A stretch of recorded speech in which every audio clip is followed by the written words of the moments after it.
से हूँ। मेरे पिता खेती-बाड़ी करते हैं और माता गृहिणी है, भाई बीएससी बीएड कर रहा है, करी है। मैंने भी ये बीएड करी है और अपने बेरोज़गारी के जीवन में जूझ रहा था कि कहीं से छोटा-मोटा रोज़गार मिल जाए और साथ-साथ में सामाजिक मूवमेंट जो चल रहा था दक्षिणी राजस्थान का, उसका हिस्सा बनकर जगह-जगह पे आंदोलन होता, धरने और ज्ञापन होते, तो उसमें भी इंटरेस्ट लेके जाया करता था। जहाँ पर समाज में बुरा होता था, उनके साथ में रहता था और ये संघर्ष कर रहा था कि कहीं पे जॉब मिले मुझे, because I need for money.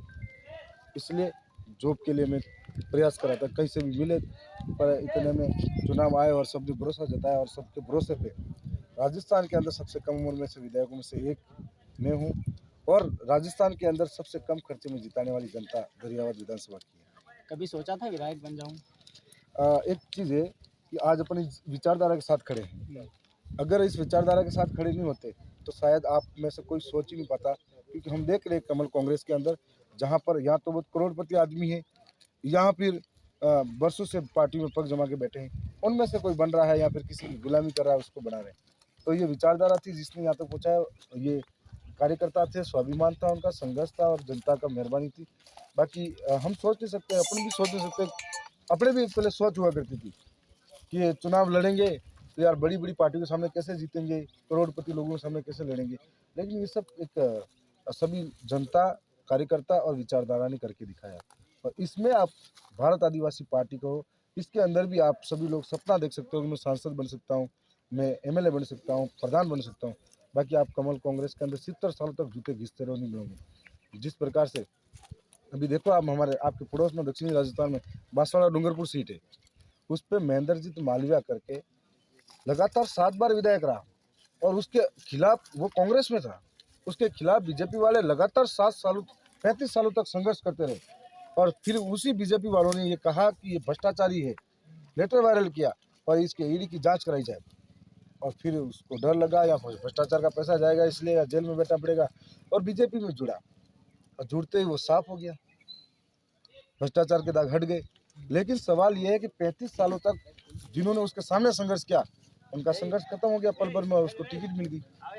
तो इसीलिए वहाँ अपन सोच नहीं सकते, यहाँ ईमानदारी के साथ में, चाहे वो मजदूर का बेटा है, किसान का बेटा है, चाहे कोई भी गरीब व्यक्ति है, उसको जनता यहाँ से वहाँ तक पहुँचा सकती है। जी हाँ। विधायक बनने से पहले हमने सुना है कि एनएसयूआई जो कांग्रेस का एक संगठन है, उसमें पहले छात्र लीडर हुआ करते थे। नहीं, मैं एनएसए के साथ नहीं था, मैं पहली बात किसी भी यूनियन के साथ नहीं था, मेरी उम्र ही नहीं थी। विधायक का जब आप मैं एक बात लड़ रहे थे। बताना चाह रहा हूँ, हाँ, कॉलेज के अंदर था तो वहाँ पर हम ये देखते थे कि हम कम थे, हमारा एसटी एससी के नाम से भी संगठन तैयार था थोड़ा बहुत, कि हम ये देखते थे कि हमारी रक्षा कौन करेगा इस यूनिवर्सिटी के अंदर। वहाँ पे रैंकिंग से भी हो या किसी छात्रवृत्ति न मिले टाइम पे उस पर भी हो, या हमारे को हॉस्टल में सुविधाओं के लिए हो, या हमारे लिए जो हम के लिए हमारे लिए बोले लड़े, उसके साथ हम खड़े रहे। ये हमारा थिंक हमेशा थी, चाहे वो कोई भी पार्टी रही हो, कोई भी संगठन रहा हो, तो उसके साथ में उस टाइम खड़े रहे। तो और वहीं से सीखे भी थे बहुत कुछ, किस तरह से अपन आंदोलन करें, किस तरह से आंदोलन का हिस्सा बने, किस तरह से अपनी मांगे रखें। आप एक गरीब परिवार से आते हैं और आप जब विधायक का चुनाव लड़ रहे थे, आपके सामने दो बड़ी दिग्गज पार्टियां थी। क्या क्या परेशानियां हैं आपको चुनाव लड़ने में?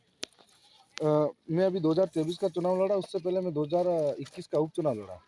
समस्या तब पैदा हुई कि उपचुनाव तो लड़ा, तब पहली बार मैं जोश में सबका सहयोग भी रहा था, घर परिवार से भी रहा, जितना हो सके वो जिसने भी सहयोग किया। लेकिन एक चीज़ थी कि अपने कार्यकर्ताओं के अंदर स्वाभिमान है और ईमानदारी है और अनुशासन और विश्वास है।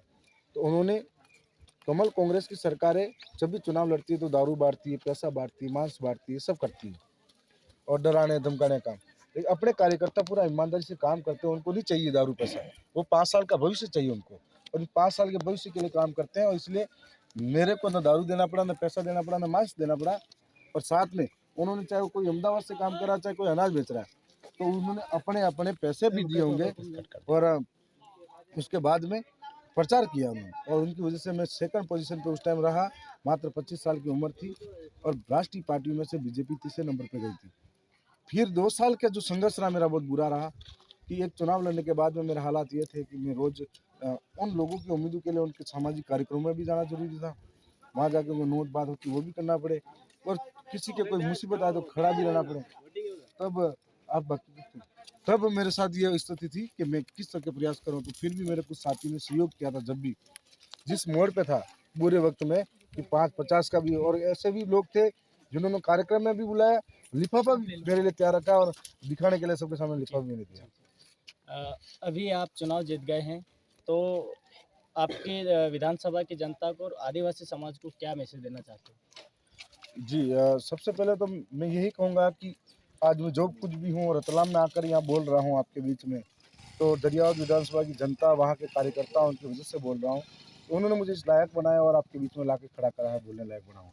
सबसे पहले उनको आपके चैनल के माध्यम से बहुत बहुत धन्यवाद देता हूँ कि मैं आपकी उम्मीदों पर खरा उतरूँगा। और एक मैसेज देना चाहूँगा कि चुनाव हुआ है, 3 महीने हुए, 3 महीनों के दौरान उस समय तो आपसे मिलने का रहा, उसके चुनाव के बाद में मिलने के बाद में लोकसभा ये विधानसभा चली, थोड़े दिन बाद में वापस ये लोग आचार संहिता लग गई। तो हो सकता है कुछ शिकायतें रही होगी मेरे को कि ये काम करवाना है, वो काम करवाना है, लेकिन अभी आने वाला 5 साल बाकी है। इन 5 सालों के लिए आपने मेरे को चुना है। इन 5 सालों में आपके जितने भी मुद्दों पे मैंने वादा किया है उस पर मैं खरा उतरूँगा। और ये कमल कांग्रेस वाले जो लोग हैं वो हर बार गुमराह करते ही हैं और इस बार भी करेंगे। और वो आपको मजबूत रहना है, अपनी विचारधारा के मजबूत रहना है, और जिस लीडर को आपने मत देके जिताया उस पर भी विश्वास खड़ा रखना है और उसको भी जिताना है। मैं पुनः विधानसभा की जनता को धन्यवाद करता हूँ।